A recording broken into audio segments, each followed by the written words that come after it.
মাত্র ৩৫ টাকায় এক মিষ্টির স্বাদ, যেটা প্রায় ২০০ বছর ধরে মানুষের ভালোবাসা ধরে রেখেছে। কিন্তু কি এমন বিশেষত্ব আছে এই মিষ্টিতে? আজ চলে এলাম বাংলাদেশের অন্যতম বিখ্যাত ঐতিহ্যবাহী মিষ্টির দোকান গোপাল পালের প্রসিদ্ধ মন্ডার দোকানে। এই দোকানের সবচেয়ে অবাক করা বিষয় হলো, পৃথিবীর কোথাও এই দোকানের আর কোনো শাখা নেই।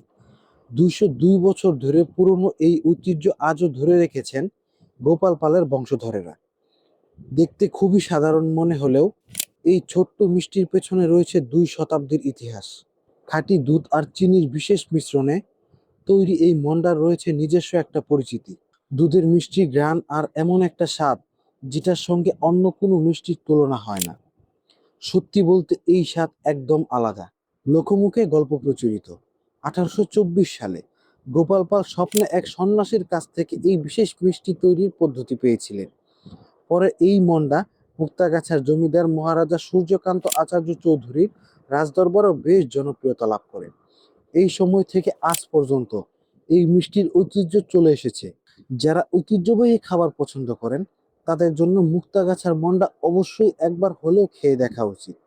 তবে এইটা কোনো সাধারণ মিষ্টির মতো না, এইটা আসলে একটা ইতিহাসের স্বাদ। কিছু খাবার শুধু পেট ভরায় না, কিছু খাবার একটা জায়গার গল্প বলে। মুক্তাগাছার মন্ডা ঠিক তেমনই একটি গল্প। আপনি কি কখনো এই ঐতিহ্যবাহী মন্ডা খেয়েছেন?